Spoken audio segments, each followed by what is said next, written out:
സ്വർണമാണ്. സ്വർണ്ണപ്പാളിയായിരുന്നു അല്ലേ? അതിനൊരു മാറ്റമില്ല.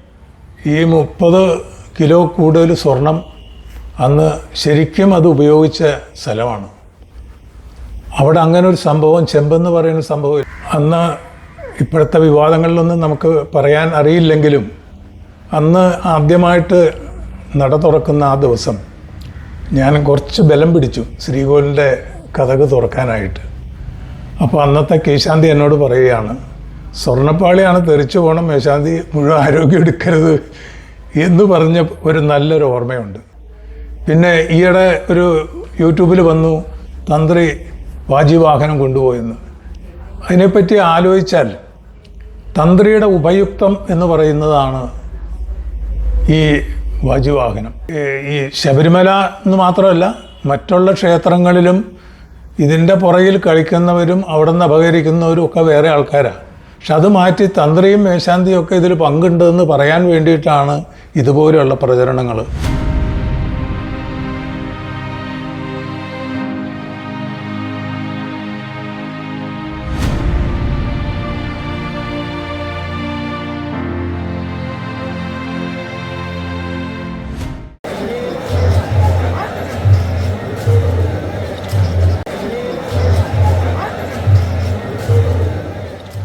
ഏറ്റവും കൂടുതൽ ശബരിമലയിൽ മേൽശാന്തിമാരായിട്ടിരുന്നിട്ടുള്ളത് വൈക്കത്തുനിന്നുള്ള ആളുകളാണ്.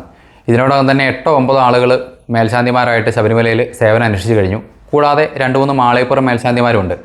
ഇപ്പോൾ ഈ ശബരിമലയിൽ പുതിയ പുതിയ വിവാദങ്ങളൊക്കെ കൊടുമ്പിരി കൊണ്ടിരിക്കുന്നൊരു സമയമാണല്ലോ. അതായത് ദ്വാരപാല വിഗ്രഹങ്ങൾ സ്വർണം പൊതിഞ്ഞായിട്ട് ബന്ധപ്പെട്ടും ആ സ്വർണം മോഷണം പോയതൊക്കെ ആയിട്ട് ബന്ധപ്പെട്ടുള്ള കാര്യങ്ങൾ.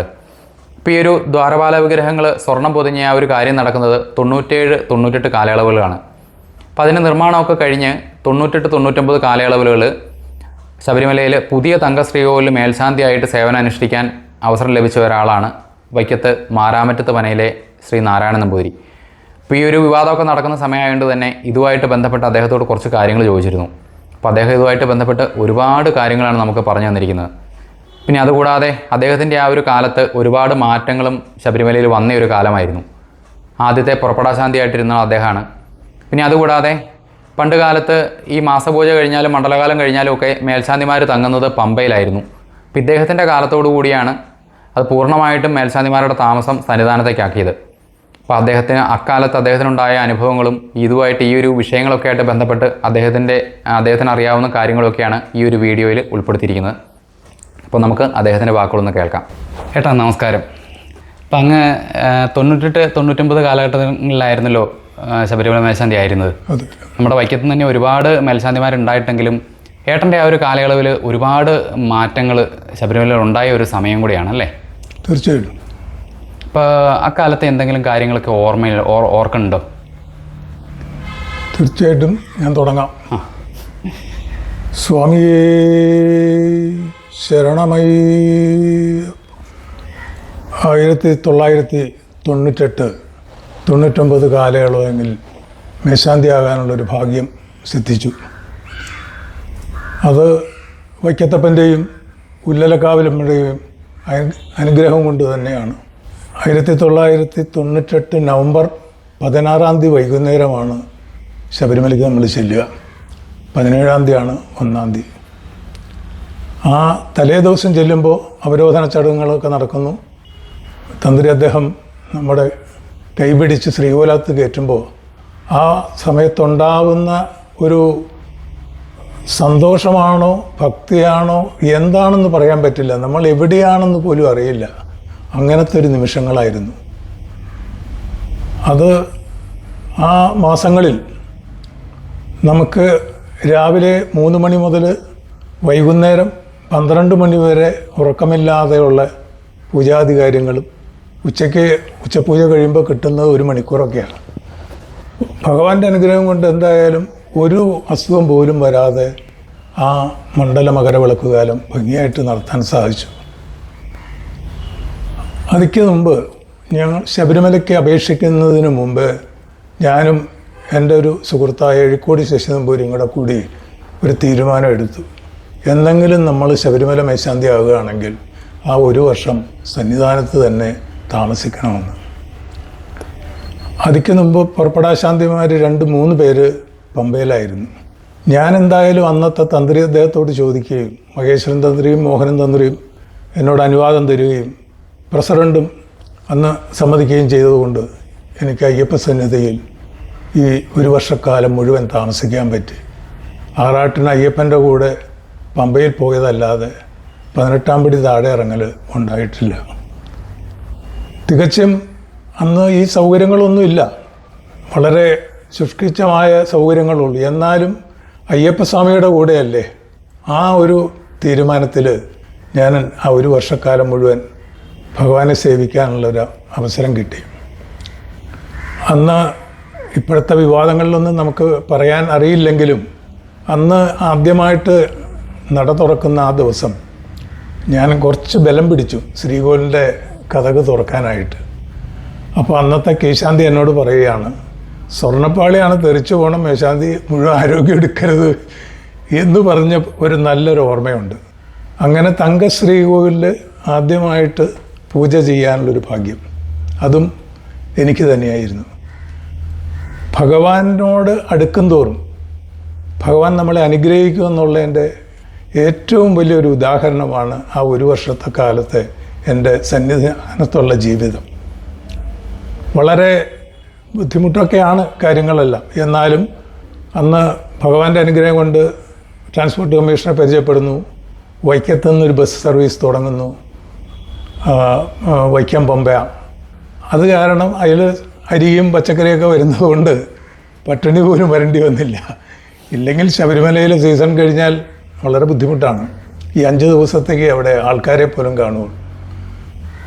അത്രയും ഒരു ഭാഗ്യം എനിക്ക് സിദ്ധിച്ചു എന്ന് തന്നെ വേണം പറയാൻ.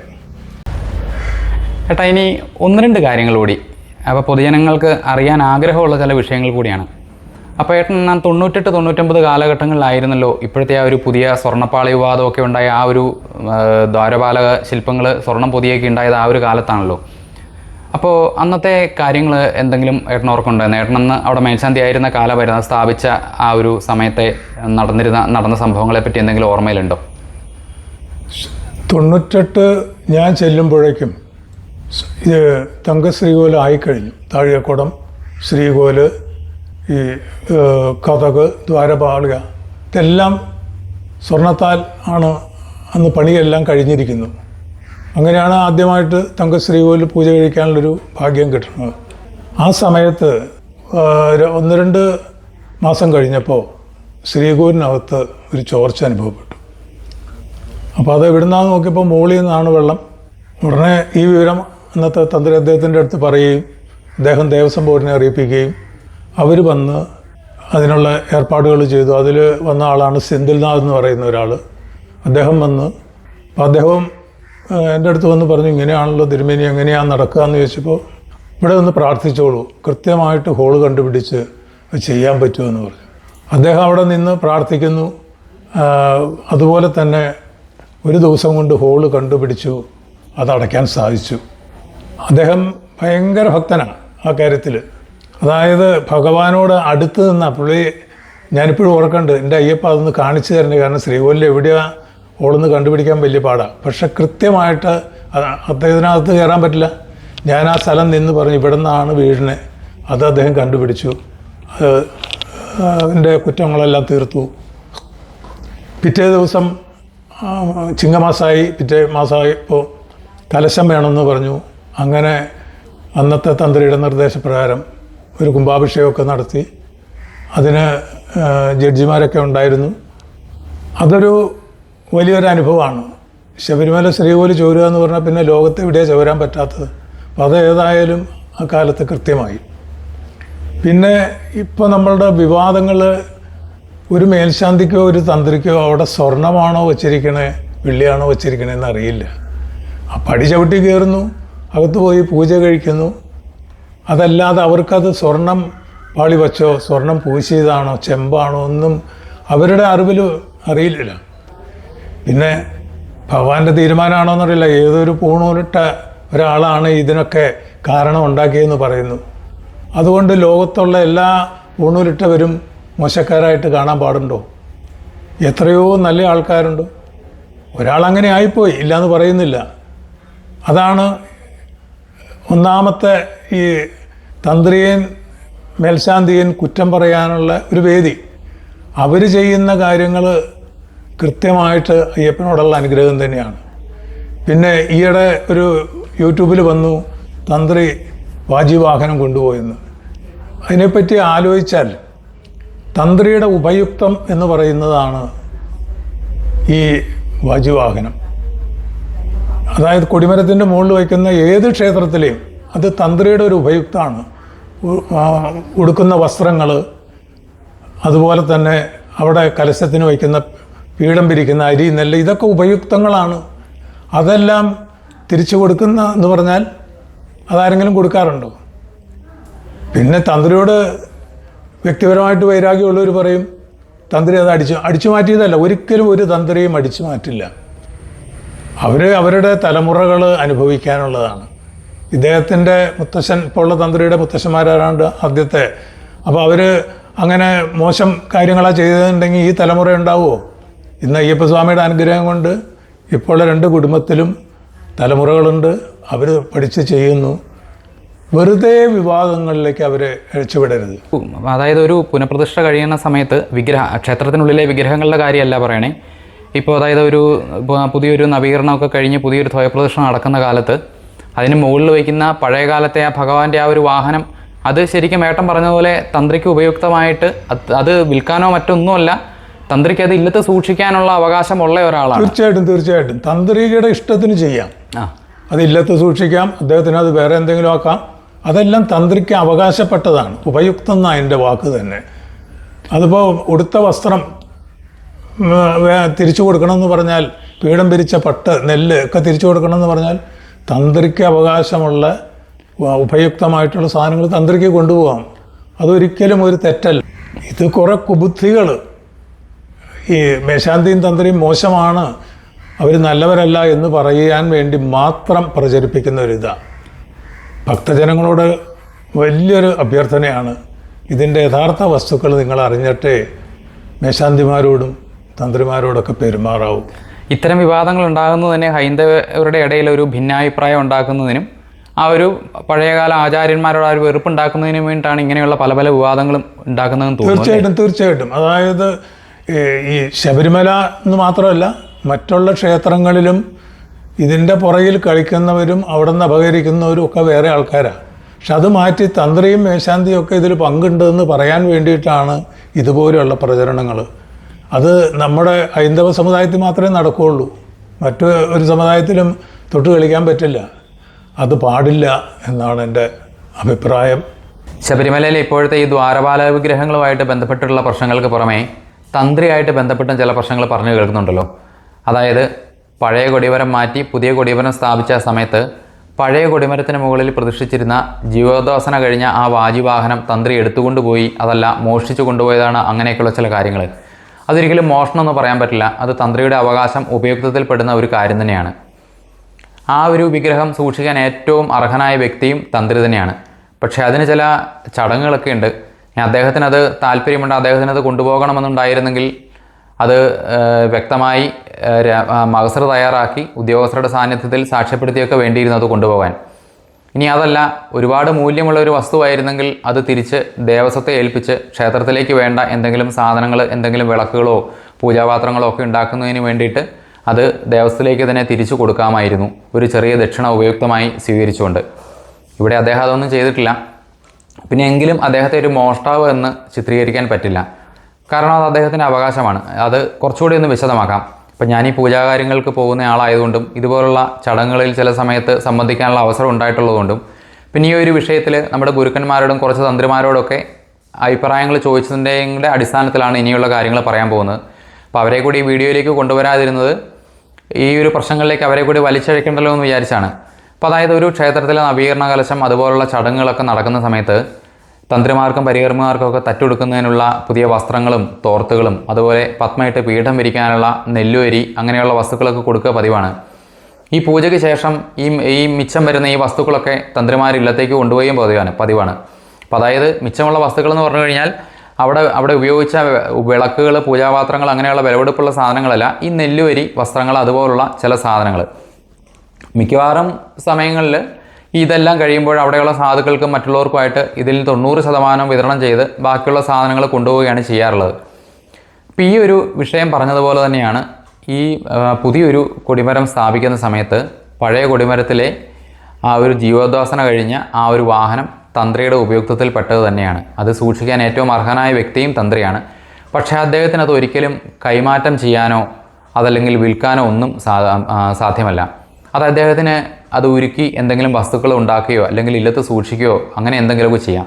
അതുമല്ല എങ്കിൽ ഒരുപാട് മൂല്യമുള്ള ഒരു ലോഹം കൊണ്ടുണ്ടാക്കിയ ഒരു വിഗ്രഹമായിരുന്നുവെങ്കിൽ സാധാരണഗതിയിലത്തെ തന്ത്രിമാർ ദേവസ്വത്തെ തന്നെ തിരിച്ചേൽപ്പിക്കും. അതായത് അവിടെ അത് ഉരുക്കി എന്തെങ്കിലും മറ്റ് പൂജാപാത്രങ്ങളോ അല്ലെങ്കിൽ മണികളോ അങ്ങനെ എന്തെങ്കിലും സാധനങ്ങൾ ഉണ്ടാക്കുന്നതിന് വേണ്ടി ഒരു ചെറിയ ദക്ഷിണ ഉപയുക്തമായി വാങ്ങിച്ചുകൊണ്ട് തന്ത്രിമാർ തിരിച്ച് ദേവസ്വത്തെ തന്നെ ദേവസ്വം ഉടമസ്ഥരെ തന്നെ തിരിച്ചേൽപ്പിക്കുകയാണ് ചെയ്യാറ് പതിവ്.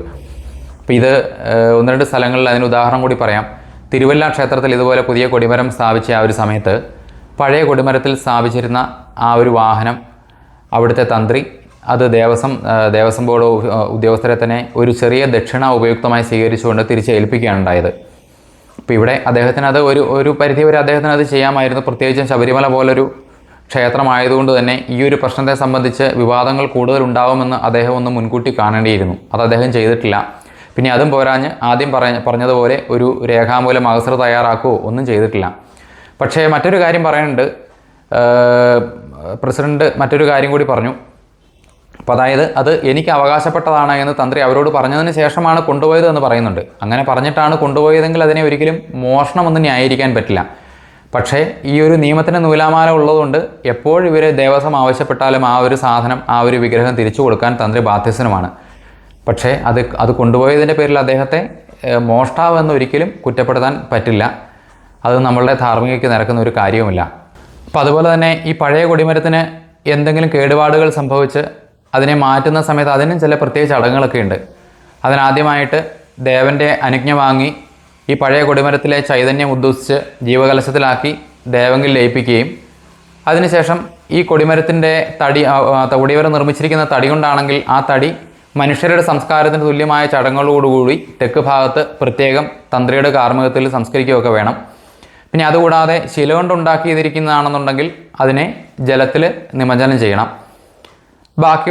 ബാക്കി വരുന്ന ആ ഒരു പറകൾ, ലോഹം കൊണ്ടുള്ള പറകൾ ഉരുക്കി ദേവസ്ഥയിലേക്ക് വേണ്ടുന്ന മണികളോ പൂജാപാത്രങ്ങളോ വിളക്കുകളോ അങ്ങനെയുള്ള സാധനങ്ങളൊക്കെ ഉണ്ടാക്കാം. പിന്നെ ഇതിൻ്റെ മുകളിൽ സ്ഥാപിച്ചിരിക്കുന്ന ആ ഒരു വിഗ്രഹം, ആ ഒരു വാഹനം, അത് പൂർണ്ണമായിട്ടും തന്ത്രിയുടെ അവകാശത്തിലുള്ളതാണ്. തന്ത്രിക്ക് തീരുമാനിക്കാം അതെന്ത് ചെയ്യണമെന്നുള്ളത്. തന്ത്രിക്ക് വേണമെങ്കിൽ അത് ദേവസ്ഥയിലേക്ക് തിരിച്ചു കൊടുക്കാം.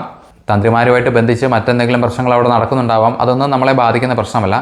പക്ഷേ ഈ ഒരു വാഹനം എടുത്തു കൊണ്ടുപോയി ആ ഒരു വിഷയത്തിൽ അദ്ദേഹത്തെ മോഷ്ടാവ് എന്ന് ചിത്രീകരിക്കുന്നത് ശരിയായ ഒരു പ്രവണതയല്ല. അപ്പോൾ ആ ഒരു കാര്യം ഈ ഒരു വിഷയമായിട്ട് ബന്ധപ്പെട്ടതുകൊണ്ട് ഇതിനിടയ്ക്ക് പറഞ്ഞു എന്ന് മാത്രം. അപ്പോൾ ഏട്ടൻ ശരിക്കും അന്ന് അവിടെ ഉണ്ടായിരുന്ന കാലത്ത് ഈ ഒരു നിർമ്മാണം കഴിഞ്ഞിട്ടാണ് ചെല്ലുന്നത് അല്ലേ? അത് കഴിഞ്ഞ് പിന്നീട് ചെല്ലുമ്പോൾ, പിന്നീട് കുറച്ച് കാലങ്ങൾക്ക് 2019 ശേഷം ചെല്ലുമ്പോൾ ആ ഒരു അതിനെന്തെങ്കിലുമൊക്കെ നിറവ്യത്യാസമോ കാര്യങ്ങളോ ഒക്കെ അനുഭവപ്പെട്ടിരുന്നോ പിന്നീടുള്ള കാലങ്ങളിൽ ചെല്ലുമ്പോൾ? ഞാൻ 5 വർഷക്കാലം തുടർച്ചയായിട്ട് എല്ലാ മാസവും പോയിരുന്ന ഒരാളാണ്. ആ കാലത്തൊന്നും ഒരു നിറവ്യത്യാസം എനിക്ക് തോന്നിയിട്ടില്ല. ഞാൻ സോപാനത്തിൻ്റെ അടുത്ത് ചെന്ന് അന്ന് തൊഴാൻ പറ്റുന്ന അവസരമായതുകൊണ്ട് ഇതിനൊന്നും ഒരു മങ്ങൽ പോലും തോന്നിയിട്ടില്ല. പിന്നെ അന്ന് ഈ പൈസ വലിച്ചെറിയുന്നത് കൊണ്ട് അതും ഈ ദ്വാരപാളികന്മാരുടെ അടുത്തേക്ക് ചെല്ലില്ല. ആ കതകിൻ്റെ താഴെയുള്ള പടിയിലാണ് പൈസ അധികം ചെല്ലാറ്. അപ്പോൾ അവിടെ എന്തെങ്കിലും കുഴിവോ എന്തെങ്കിലുമൊക്കെ ചിലപ്പോൾ ഉണ്ടായി കാണാം. അതല്ലാതെ ഈ 30 കിലോ കൂടുതൽ സ്വർണം അന്ന് ശരിക്കും അത് ഉപയോഗിച്ച സ്ഥലമാണ്. അവിടെ അങ്ങനെ ഒരു സംഭവം, ചെമ്പെന്ന് പറയുന്ന സംഭവമില്ല. നമ്മൾ കയറുന്ന പടി മാത്രം ചെമ്പോ പിച്ചളയോ ആയിരിക്കും. ബാക്കി അതിൻ്റെ മുകളിലോട്ടുള്ള തിരുപ്പടി മുതൽ സ്വർണ്ണമാണ്. സ്വർണ്ണപ്പാളിയായിരുന്നു അല്ലേ? അതിനൊരു മാറ്റമില്ല. കാരണം അതുമേ നമ്മൾ ആ പടിമേ അധികം ചവിട്ടാറില്ലല്ലോ, അത് കവച്ച് വയ്ക്കുകയാണല്ലോ. താഴത്തെ പടിയെന്ന് പിന്നെ ശ്രീവലിനകത്തേക്ക് കയറുകയാണ്. ആ പടി അധികം നമ്മൾ ചവിട്ടാറില്ല, ഇറങ്ങുമ്പോഴും കയറുമ്പോഴും. ദ്വാരപാലകരെ പൊതിഞ്ഞിരുന്നതെല്ലാം സ്വർണ്ണമായിരുന്നു അല്ലേ? അതൊക്കെ സ്വർണ്ണം, അതിനൊന്നും ഒരു മാറ്റവും ഇല്ല. ആ കാലത്ത് ഇപ്പം ഞാനൊക്കെ അതിൻ്റെ അടുത്ത് പോയി എത്രയോ പ്രാവശ്യം ചാരി നിന്നിട്ടുണ്ട്. സ്വർണം തന്നെയാണ്, ഒരു മാറ്റവും ഇല്ല. അത് പിന്നീട് എങ്ങനെയായി എന്നൊക്കെ ചോദിച്ചാൽ ഭഗവാനാണ് അതിൻ്റെ തീരുമാനം പറയേണ്ടത്. അക്കാലത്തെ ആ ഒരു അതിന്റെ കരാറുകാര് ജോലിക്ക് അതൊന്നും ഓർമ്മയില്ല, അതൊന്നും നമ്മൾ ഞാൻ ചെല്ലുമ്പോൾ അതെല്ലാം കഴിഞ്ഞിരുന്നു. അത് എനിക്ക് മുമ്പുള്ള നെടുമുടി നാരായണൻ നമ്പൂരി എന്ന് പറയുന്ന മേൽശാന്തിയുടെ കാലത്താണ് ആ വർക്കൊക്കെ അവിടെ തന്നെയാണ് ചെയ്തിരുന്നത്. അതൊന്നും പുറത്തു കൊണ്ടുപോയില്ല. അപ്പോൾ പക്ഷെ ഞാൻ ചെല്ലുമ്പോൾ കാണുന്ന കാഴ്ചകൾ ഇതാണ്, സ്വർണ്ണമാണ് മുഴുവൻ. അങ്ങനെ ഒരു ഭാഗ്യമാണ് എനിക്ക് കിട്ടിയത്. അതുകൊണ്ട് ചരിത്രത്തിലെ ആദ്യത്തെ പുറപ്പെടാശാന്തി, ആദ്യമായിട്ട് തങ്കശ്രീകോവിലിൽ പൂജ കഴിക്കാൻ കിട്ടിയൊരു ഭാഗ്യം, അതൊക്കെ അയ്യപ്പസ്വാമി എന്നെ നിയോഗിച്ചേക്കാണ്. അത്രയും വലിയ ഒരു മഹത് കാര്യങ്ങളാണ് സാധിച്ചത്. ശബരിമല മേൽശാന്തിയായിട്ട് ചെന്നാൽ അതിനകത്തുള്ള പൂജാപാത്രങ്ങൾ, കലശക്കുടം, അതിനൊക്കെ നമ്മൾ ഏറ്റുവാങ്ങിയെന്ന് നമ്മൾ എഴുതി കൊടുക്കാറുണ്ട്. തിരിച്ച് പോരുമ്പോൾ അത് കൊടുത്തു അടുത്ത മേൽശാന്തി. അത് പലപ്പോഴും കൃത്യമായിട്ടാണ് നമ്മൾ മേൽശാന്തിമാരെ വിശ്വസിക്കുകയാണ്. അവരൊന്നും ചെയ്യാറില്ല. ഇപ്പം എനിക്കുള്ള മേൽശാന്തി തന്നു, ആ ലിസ്റ്റും പ്രകാരം എൻ്റെ കയ്യിലുണ്ട് സാധനങ്ങൾ, അത് ഞാൻ അടുത്ത മേൽശാന്തിക്ക് കൊടുക്കുന്നു. അതല്ലാതെ അത് വേറെ നമ്മൾ ഉദ്യോഗസ്ഥരതിനിടയിൽ വിലയിരുത്തുമോ നമ്മൾ കൈമാറുന്ന സമയം? ഉദ്യോഗസ്ഥരുണ്ടാവും, അവരുടെ സാന്നിധ്യത്തിലാണല്ലോ ഒപ്പിടുന്നതും എണ്ണം പിടിക്കുന്നതും. മാനേജറാണ് അതിൽ വരും പറയുകയൊക്കെ ചെയ്യാറ്. അതിലൊന്നും ഒരു കുറവ് വരാറില്ല, കൂടുതലേ വരാറുള്ളൂ. എപ്പോഴും ഏതെങ്കിലും ഭക്തൻ കൊണ്ടുവന്ന് ഒരു പാത്രം കൊടുക്കുന്നു, അപ്പോൾ അത് കൂടുതലേ വരുള്ളൂ. അടുത്ത മേൽശാന്തി 12 എന്നുള്ളത് 13 മാനേജർ എഴുതും, അത് അംഗീകരിക്കും. ആ സമയത്ത് അതൊന്നും ചെക്ക് ചെയ്യാനോ ഒന്നും നമ്മൾ ശ്രദ്ധിക്കാറില്ല, ശ്രമിക്കാറുമില്ല. പിന്നെ ഒരു കാര്യം കൂടി കേട്ടാ, അതായത് നമ്മൾ നടയടയ്ക്കുന്ന സമയത്ത്, അതായത് കുറച്ച് മാസപൂജകൾ കഴിഞ്ഞ് അല്ലെങ്കിൽ മണ്ഡലകാലമൊക്കെ കഴിഞ്ഞ് നമ്മൾ നടയടയ്ക്കുന്ന സമയത്ത് ഭഗവാന്റെ ഒരു യോഗദണ്ഡും രുദ്രാക്ഷമാലയുടെ കാര്യവും ഈയിടെ ഉയർന്നു വന്നിരുന്നല്ലോ. ഭസ്മാഭിഷേകം ചെയ്ത് രുദ്രാക്ഷമാലയും ചാർത്തി ഈ യോഗദണ്ഡ് അടുത്ത് വെക്കുകയാണ് ചെയ്യുക. അതെ, അടുത്ത് വയ്ക്കുകയല്ല, കയ്യിലേക്ക് പിടിപ്പിക്കുകയാണ് ചെയ്യുക. അപ്പോൾ ആ ഒരു സമയത്ത് നമുക്ക് ആ ഒരു നടയടയ്ക്കണ സമയത്താണ് ഉദ്യോഗസ്ഥർ നമുക്കത് കൈമാറുക? അല്ലല്ല, അത് അധികം ശ്രീകോലത്താണ് ഇരിക്കാറ്. ചിലപ്പോൾ കീശാന്തി തലേദിവസം കൊണ്ടുപോയി ഒന്ന് കഴുകി വൃത്തിയാക്കി കൊണ്ടുവരും. കാരണം അത് നടയടച്ചതിന് ശേഷമാണല്ലോ. ഈ മണ്ഡലമകര വിളക്ക് കാലത്ത് അതില്ല. അത് കഴിഞ്ഞ് മാസപൂജ തുടങ്ങുമ്പോൾ അത് എടുക്കുന്നു. 5-ാം ദിവസം നടയടയ്ക്കുമ്പോൾ ഭസ്മ അഭിഷേകം ചെയ്യുന്നു. എൻ്റെ കൂട്ടത്തിൽ ആ മാല ഇടുന്നു. പക്ഷെ എൻ്റെ കാലത്ത് അത് സ്വർണ്ണമായിരുന്നു എന്ന് എനിക്ക് അത്രയും കൃത്യമായിട്ട് പറയാൻ പറ്റില്ല. വെള്ളിയായിരുന്നു തോന്നുന്നു. വെള്ളിയായിരുന്നു എന്നാണ് എൻ്റെ വിശ്വാസം. യോഗദണ്ഡും അതിങ്ങനെ കെട്ടിച്ചതൊക്കെ ഉള്ളൂ. അപ്പം ആ ഒരു ദണ്ഡ് ഒരുപാട് പുരാതനമായിട്ടുള്ള ഒരു ദണ്ഡാണോ അത്? അതെ അതെ. ഇപ്പം ഞാൻ തന്നെ ആയിട്ട് 26 വർഷമായി കഴിഞ്ഞല്ലോ. എനിക്ക് മുമ്പുള്ള മേൽശാന്തി അത് തന്നെ ഉപയോഗിച്ചത്. അപ്പോൾ എല്ലാം കുറെ മുമ്പേ തന്നെ അതുണ്ട്. അന്നത് സ്വർണമായിരുന്നു എന്നെനിക്ക് പറയാൻ. അല്ല, വെള്ളിയായിരുന്നു എന്നാണല്ലോ ഈ അടുത്ത കാലങ്ങളിൽ പറയുന്നത്. എന്നാണ് എൻ്റെ ഒരു സ്വർണ്ണം കെട്ടിക്കാൻ കൊണ്ടുപോയി എന്നാണല്ലോ പറയണേ. അല്ല, ഇപ്പൊ നിലവിൽ അതിന്റെ അപ്ഡേറ്റ് അറിയില്ല. അത് നഷ്ടപ്പെട്ടു എന്നാണോ പറയുന്നത് ഇപ്പോൾ? അല്ലല്ലോ, അതുണ്ടെന്നാണ് പറയണേ. ഇതിനിപ്പോൾ ഈ മേൽശാന്തിയോട് ചോദിച്ചാലേ കൃത്യമായിട്ട് അറിയുള്ളൂ. അത് എന്തോ ഈയിടെ അടുത്ത ദിവസങ്ങളിൽ എപ്പോഴോ കേട്ടു, അത് യോഗദണ്ഡും രുദ്രാക്ഷമാലയും കാണാനില്ല എന്നോ, അത് സ്വർണം പൂശാൻ കൊണ്ടുപോയി എന്നോ.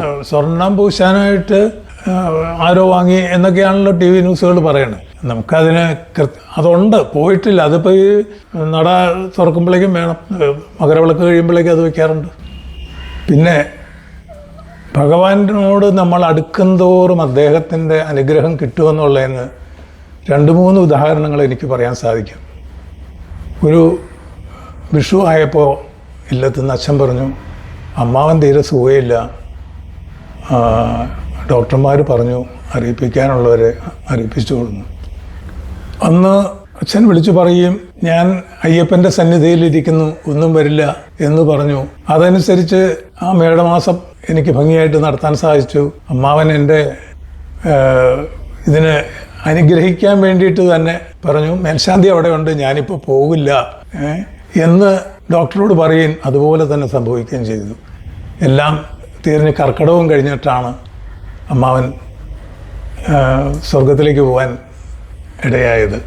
അപ്പോൾ എനിക്കൊരു ബുദ്ധിമുട്ടും കൂടാതെ, അതാണ് ഭഗവാനോടടുത്താൽ നമുക്ക് പല കാര്യങ്ങളും അങ്ങനെ സാധിക്കുമെന്നുള്ളതിൻ്റെ ഉറപ്പാണ്. പിന്നെ അയ്യപ്പസ്വാമിയുടെ ഒരു അനുഗ്രഹമാണ് ഇന്നിപ്പോൾ ഇവിടം വരെ എത്തിയത്.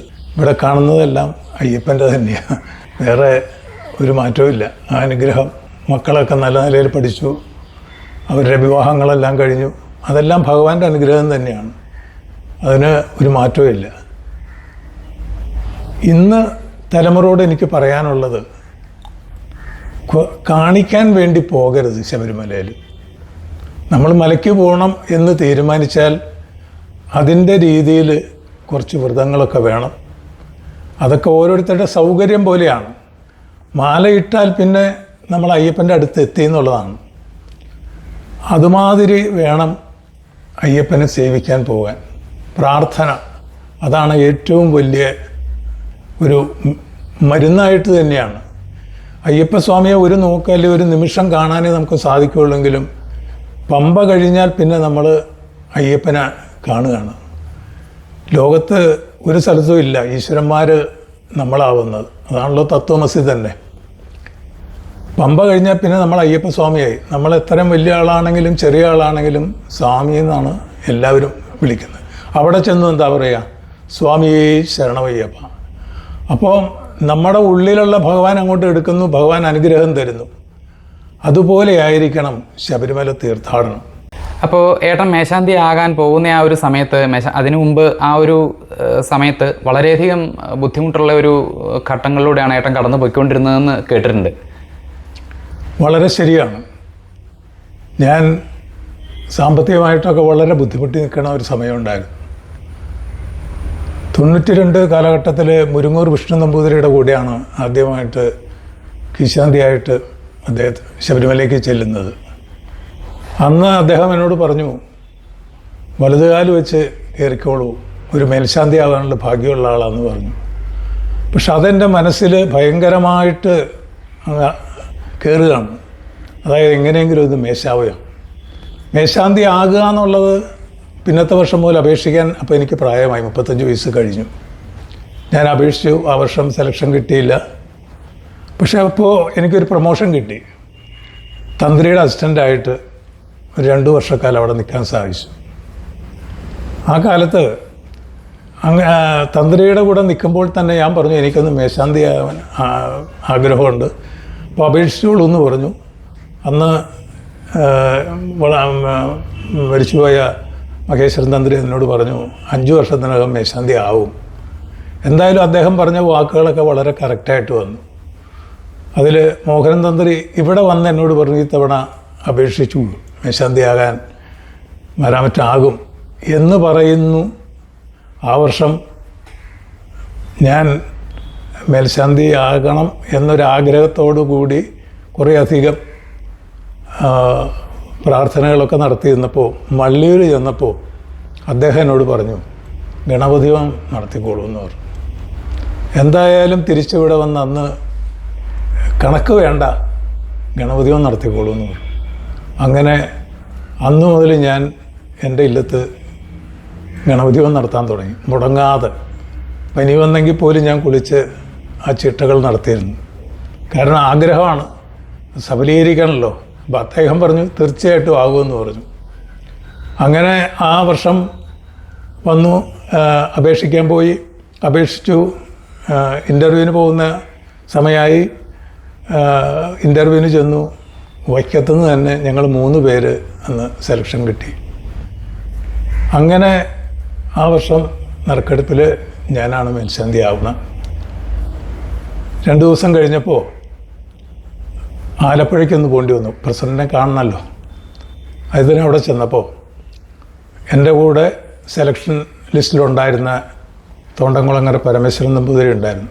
അദ്ദേഹത്തിൻ്റെ ഇല്ലത്തിൽ ചെന്നു. അദ്ദേഹത്തെയും കൂട്ടിയിട്ടാണ് പ്രസിഡൻറ്റിനെ കാണാൻ പോയത്. അപ്പോൾ പ്രസിഡൻറ്റ് പറഞ്ഞു, തോറ്റ മേശാന്തിയും ജയിച്ച മേശാന്തിയും ചായ കൊടുക്കുമെന്ന് പറഞ്ഞ് വൈഫിനെ വിളിച്ച് ചായ തന്നു.